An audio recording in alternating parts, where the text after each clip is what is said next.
महाराष्ट्र लोकांचे मत, लोकांचा विश्वास, आमची बातमी।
नमस्कार, मी डॉक्टर प्रशांत महाले। डॉक्टर्स दिनाच्या मी तुम्हा सगळ्यांना शुभेच्छा देतो, माझ्या फेलो डॉक्टर्सला सुद्धा आणि आमच्या सगळ्या पेशंट्सला सुद्धा। गेल्या काही वर्षात आपल्याला लक्षात आलेलंच आहे की आरोग्य आपल्यासाठी किती महत्वाचं आहे। आपण कोविड मध्ये पाहिलं की जे लोक रेग्युलर व्यायाम करतात, जे सुदृढ राहतात, जे प्रयत्न करतात कमीत कमी की चांगलं खाणं, चांगला व्यायाम, चांगली झोप घेण्याचा, ते लोक चांगल्या आरोग्याचे धनी असतात आणि त्यांना इतर आजार कमी होतात। सो या डॉक्टर्स डेच्या दिवशी मी लोकांना आवाहन करू इच्छितो की चांगलं खा, चांगलं राहा, रेग्युलर व्यायाम करा आणि अशा प्रकारचे औषधं खा, जास्त दिवस जर खायचे असतील ज्याच्याने तुमचं शरीर नासणार नाही। प्रत्येक पॅथीचे काही प्रो आणि कॉन्स आहेत। कुठलीच पॅथी कुठल्या दुसऱ्या पॅथीपेक्षा लहान किंवा मोठी असं नाही, पण त्या पॅथीचे फायदे नुकसान आहेत। जसं तुम्हाला जर जास्त दिवसांसाठी एखादी उपचार घ्यायचा असेल तर तुम्ही आयुर्वेदा, होमिओपॅथी अशी औषधं निवडा जे तुमच्या किडनी लिव्हरवर वाईट प्रभाव पाडणार नाही। बाकी तुम्हाला जर इमर्जन्सीसाठी हवं असेल, जसं आता आपल्याला अटॅक आला, कोणाचा अगदी मेजर ऍक्सिडेंट झाला, तर तुम्हाला ॲलोपॅथी घ्यायलाच लागते। पण कमी दिवसामध्ये ॲलोपॅथी काही आपलं खूप शारीरिक नुकसान करत नाही। पण जर तुम्हाला असे आजार आहेत ज्यांच्यासाठी महिनो औषधं घ्यायची आहेत तर तुम्ही होमिओपॅथीकडे, आयुर्वेदाकडे झुकलं पाहिजे असं माझं मत आहे। असे डॉक्टर निवडा जे जेन्युनली सेवाभावाने काम करतात, है ना। जसं इतर व्यवसायांमध्ये असतात तसं आमच्यातही काही लोक आहेत जे खूप मनी माइंडेडनेस ज्यांच्याकडे झालेला आहे। मी सगळ्या जनतेला, सगळ्या माझ्या मित्रांना, आमच्या पेशंट्सला आवाहन करतो की या क्षेत्रात शीतावरून भाताची परीक्षा करू नका। जास्त डॉक्टर चांगलेत म्हणून आपली सोसायटी आज पण चांगल्या स्थितीत आहे, नाहीतर कोरोनातनं आपण बाहेर आलो असतो का वाईट डॉक्टर जास्त असते तर आम्ही अजूनही आमचे खूप सारे बांधव, खूप सारे डॉक्टर खूप जेन्युनली, खूप मनापासून उपचार द्यायचा प्रयत्न करतात। त्यांना सहकार्य करा। बऱ्याचदा असं होतं की बऱ्याच गोष्टी डॉक्टरांनाच पटपट कळत नाहीत, तर ते आम्ही पेशंटला समजावायला काही वेळेस अपूर्ण पडतो। त्यावेळेस आम्ही पण माणसं आहोत हे समजून घ्या, आमच्यावर विश्वास ठेवा। कुठल्याच डॉक्टरला असं वाटत नाही की माझा पेशंट बरा नाही झाला पाहिजे। सो आमची सगळ्यांची इच्छा आहे की उलट तुम्ही सगळेच सुदृढ राहावे, जेणेकरून आम्हाला चांगल्या लोकांना अजून चांगलं कसं राहता येईल हे समजवण्याचा चान्स मिळावा। उगाच काहीतरी विकत आणलेले आजार आपल्या मागे लागू नये म्हणून अशा गोष्टींवर लक्ष द्या जे तुमच्या चांगल्यासाठी आहेत।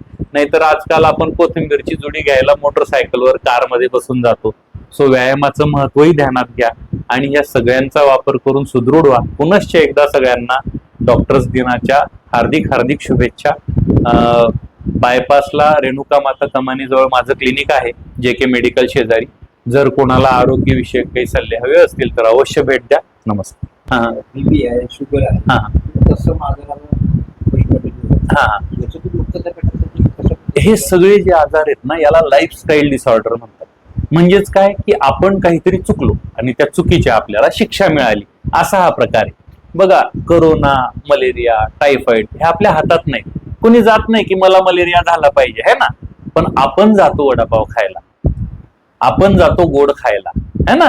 आपण अशा गोष्टी खातो जे आपल्याला दिसतं की हेल्दी नाहीये आणि मी मागच्या आठवड्याभरात खाल्लंय तरी मला आज खायचंय. सो अशा गोष्टी होम कुक फूड खाना, जे आपले पूर्वज खात आले. पूर्वजांमध्ये एवढा लठ्ठपणा होता का? तो नसल्यामुळे इतके बीपी शुगर होते का?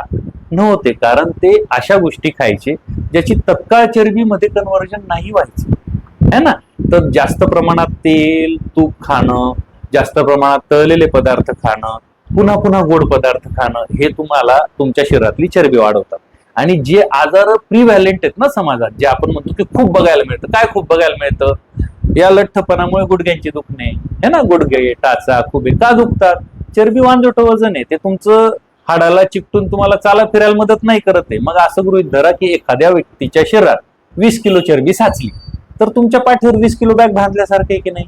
आता जर मी तुमच्याही पाठीला 20 किलोची बॅग बांधली, म्हटलं जेवताना, झोपताना, आंघोळ करताना काढायचीच नाही, 5-7 दिवसात तुमचे गुडघे दुखतील, खुबे, कंबर, टाचा दुखतील. का? ते वजन पेलणारे सांधे, त्यांच्यावर अतिरिक्तच वजन पडलं.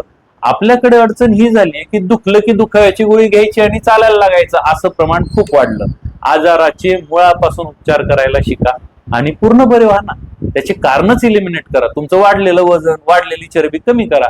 तुमचा बीपीचा सुद्धा त्रास कमी होऊ शकतो. मी स्वतः आता या 10 तारखेलाही आम्ही जाणार आहोत. मी सायकलिंग सुद्धा करतो.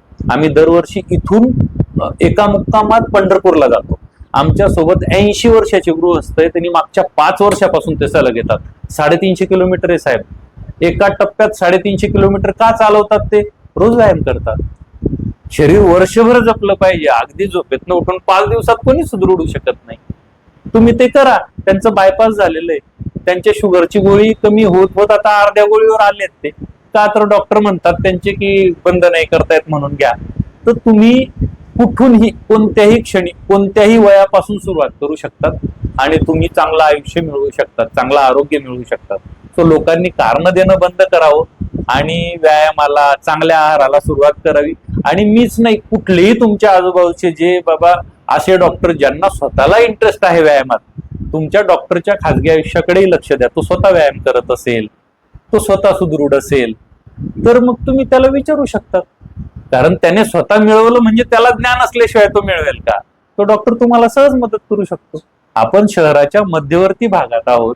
आपल्याकडे सगळ्या प्रकारच्या लॅब आहेत, सगळ्या प्रकारच्या चाचण्या आहेत, त्यातनं आपण करू शकतो. माझ्याकडे कॉम्रेड रन म्हणून जगातली सगळ्यात कठीण रेस ज्याला मानली जाते, मॅरेथॉन, 90 किलोमीटरची मॅरेथॉन असते साऊथ आफ्रिकेला. याच मशीनच्या मदतीने आम्ही त्या लोकांनाही ट्रेन करतो की बाबा तुमच्या शरीरातली चरबी किती आहे, उजव्या बाजू एवढीच डावी बाजू व्यवस्थित काम करते की नाही, तिथले स्नायू नीट डेव्हलप होत आहेत की नाही. एवढं चांगलं सायन्सची मदत पूर्वी उलट आपल्या पूर्वजांना नव्हती, तरी ते आपल्यापेक्षा सुदृढ होते. आपण पण होऊ शकतो. फक्त थोडंसं त्यासाठी आपल्याला मेहनत करायला लागेल. आरोग्याला शॉर्टकट नाही, एवढं आपल्याला लक्षात ठेवायला लागेल. मी आयुर्वेद आणि होमिओपॅथी या प्रकारच्या पॅथी जास्त प्रमाणात वापरतो. त्या पॅथी शरीराचा नाश करत नाहीत आणि अगदी मून फेजेस, म्हणजे कधी कोणतं औषध द्यावं, त्या औषधाचा काय प्रभाव, याचा आमच्या पॅथीमध्ये खूप सविस्तर वर्णन आलेली आहेत. आणि त्याच्यामुळे मला ते आवडतं की बाबा लोकांना तुम्ही योग्य आहार आणि ते औषध हे वापरून खूप जे जुनाट असाध्य आजार आहेत त्याच्यात पण छान आराम आपल्याला करून देता येतो. खास करून सांध्याचे दुखणे, संधिवातासारखे, है ना. त्याच्यानंतर मूळव्याध, मुतखडा, मानसिक आजार, है ना, ज्यांना गरजेपेक्षा जास्त भीती वाटणे किंवा गरजेपेक्षा जास्त ताणतणाव ज्यांना होतो, अशा प्रकारच्या गोष्टींमध्ये मी जास्त प्रमाणात इलाज करत असतो.